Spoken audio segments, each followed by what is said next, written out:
నమస్కారం welcome to 108 news Telugu నా పేరు గౌరీ ముందుగా బులెటిన్ లో హెడ్లైన్స్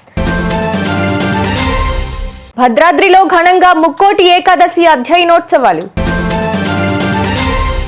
అమరావతిలో 2791 కోట్లతో అభివృద్ధి పనులు టెండర్లకు పిలిచిన ADC Godavari Banakacherla link project వివరాలు ఇవ్వాలి జీఆర్ఎంబీకి తెలంగాణ నీటిపారుదల శాఖ లేఖ చైనాలో మళ్లీ కొత్త వైరస్ కలకలం చైనాలో మంకీ పాక్స్ కొత్త మ్యూటెంట్ కలకలం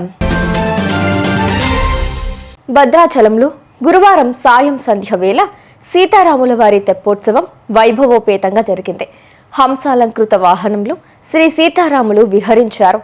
భక్తులు స్నాన ఘట్టాల నుంచి ఈ వేడుకను కన్నులారా తిలకించారు.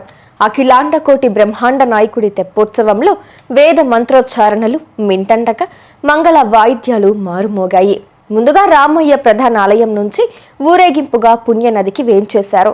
వైకుంఠ ఏకాదశి మహోత్సవాల సందర్భంగా భద్రాద్రి రామయ్య ఉత్తర ద్వారం నుంచి భక్తులకు దర్శనమిచ్చారు. ఆలయ అధికారులు ఆ వైపు ప్రత్యేక సెక్టార్లు ఏర్పాటు చేసి స్వామి దర్శనం కల్పించారు. తెల్లవారుజామునే పండితులు రామయ్యకు ప్రత్యేక పూజలు నిర్వహించారు. ఉత్తర ద్వార దర్శనం అనంతరం భక్తులు మెట్ల గుండా గుడిలోకి ప్రవేశించి స్వామి సేవలో పాల్గొన్నారు. రాజధానిలో ప్రపంచ బ్యాంకు ఏడీబీ రుణంతో చేపట్టబోయే పలు అభివృద్ధి పనులకు అమరావతి డెవలప్మెంట్ కార్పొరేషన్ టెండర్లు పిలిచింది. అందులో 2791.31 కోట్ల రూపాయల విలువ గల 8 పనులు ఉన్నాయి. బిడ్ల దాఖలుకు ఈ నెల 31న సాయంత్రం 4 గంటల వరకు అధికారులు గడువును నిర్దేశించారు. అదే రోజు సాయంత్రం 5 గంటలకు సాంకేతిక బిడ్లను తెరవనున్నారు.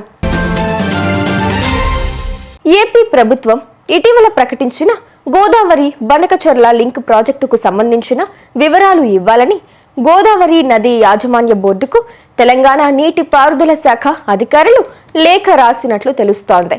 గోదావరి నుంచి రోజుకు 2 టీఎంసీల చొప్పున బనకచెర్ల మీదుగా పెన్నా బేసిస్ కు తరలించేరా గోదావరి కృష్ణా పెన్నా లింక్ ప్రాజెక్టు చేపట్టినట్లు ఇటీవల ఏపీ ప్రభుత్వం ప్రకటించింది. ఈ నేపథ్యంలో రాష్ట్ర పునర్విభజన చట్టం ప్రకారం ఏపీ చేపట్టనున్న ప్రాజెక్టు వివరాలను అందజేయాలని బోర్డుకు సూచించారు. ఇప్పటికీ హెచ్ఎంపీవీతో భయపెడుతున్న చైనా మరో బాంబు పేల్చింది. మంకీ పాక్స్ కు చెందిన కొత్త మ్యూటెంట్ డిటెక్ట్ అయిందని ప్రకటించింది. కాంగో నుంచి వచ్చిన వ్యక్తిలో దీన్ని గుర్తించామని, అతడి నుంచి మరో 4గురికి ఇది సోకిందని చెప్పింది.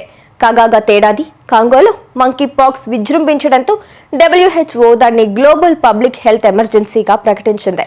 తాజాగా ఈ వైరస్ చైనాకు వ్యాపించడం ఆందోళన కలిగిస్తోంది. చూసారుగా, ఇవి ఇవాల్టి బులెటిన్ అప్డేట్స్. మరో బులెటిన్ తో మళ్ళీ మీ ముందుకు వస్తాను. అంతవరకు కీప్ వాచింగ్ 108 న్యూస్ తెలుగు.